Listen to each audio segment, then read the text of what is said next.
Welcome to Catherine's tutorial. In this video, we'll learn about Griffith experiment.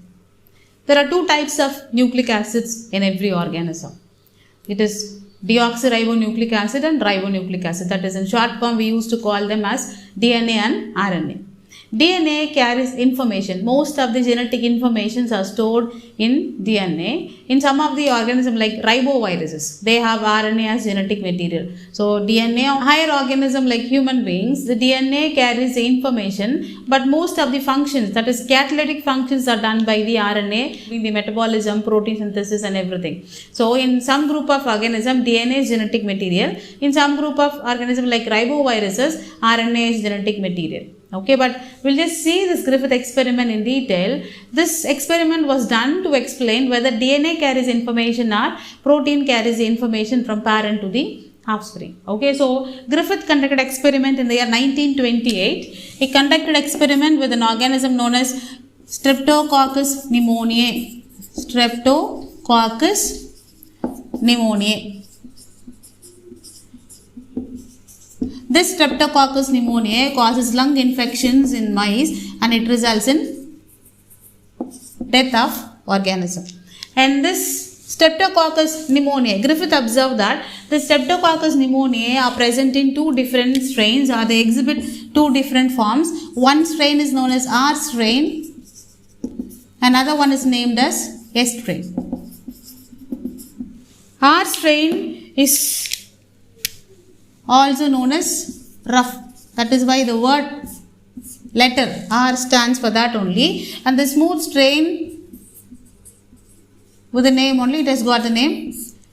It has got the letter S strain. Okay. Here the S strain is virulent. Virulent means they are pathogenic. Virulent or pathogenic because they are going to cause diseases. Okay. They are going to cause infection in lungs of mice. And R strain is non-virulent. Non-virulent, or it is also known as non-pathogenic forms. They are not going to cause any disease. And their appearance, like rough and smooth appearance, was given by the presence or absence of capsule, that is a covering around a structure. If they have capsule, if the capsules are present, they are known as S strain, that gives them the smooth appearance. And if the capsule is absent,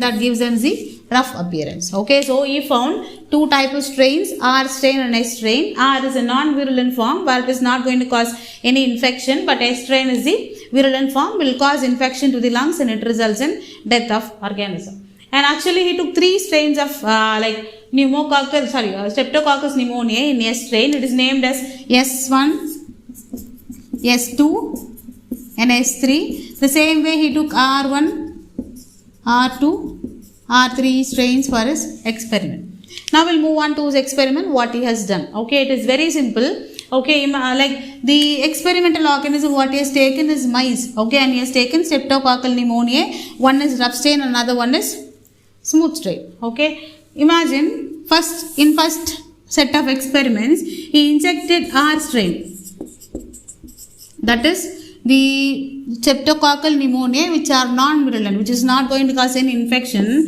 was injected in mice. The mice was alive because this strain is not going to cause any infection in these group of organisms. The mouse was alive. The second thing what he has done is he injected S strain into mice and the mice was died. It is because the S strains are going to cause infection to their lungs and eventually it results in death of organism. So S strain, it was died. Then again what he has done, he has injected heat killed S strain. He just killed the bacteria by using higher temperature. So this heat killed S strain, this injected into a mice. The mice was alive because this particular group of organism was like killed by using the higher temperature. In the next case what he has done, he just mixed heat killed S strain with R strain. So he mixed heat-killed S strain along with the R strain. Heat-killed S strain is a virulent form, R strain is a non-virulent form. He just mixed these two and again he injected into the mice. The mice died.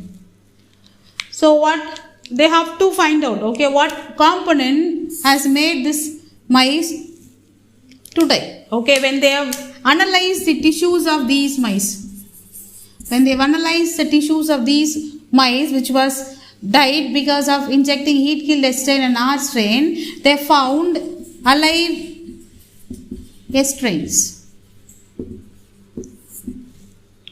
They found alive S strains. They just want to know what was the thing which has made the heat-killed S strain to become alive. Okay, that was their question. So here, in first case, the R strain was injected into a mice. The mice was alive because R strains are non-virulent form. In second case, this S strain was injected. The mouse died. It shows that this S strain is a pathogenic form that causes the disease in organism. The third strain, okay, it is killed the S strain, injected into a mice. The mice was alive because the strains have been killed by the temperature, higher temperature.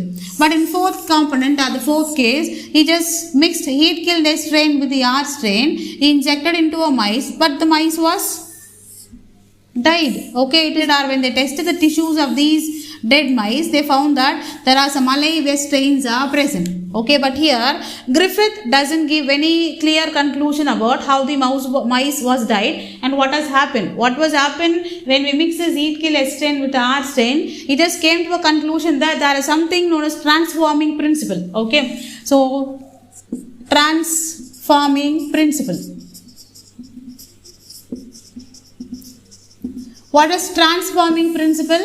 According to Griffith, anything, maybe any kind of substances, some of the substance from the S strain may have induced the R strain to turn into an S strain. Okay, something may have changed this R strain to turn into S strain, but he didn't give any conclusion, and that transformation of this R strain into S strain is known as transforming principle. But Griffith doesn't give any clear conclusion that whether what was the material present inside the organism carries the information or which one turns the R strain into S strain. So similar experiments were conducted to give a clear explanation about what was happened, what was the substance that was transferred from R strain to the S strain. About that we'll see in the next class. Thank you.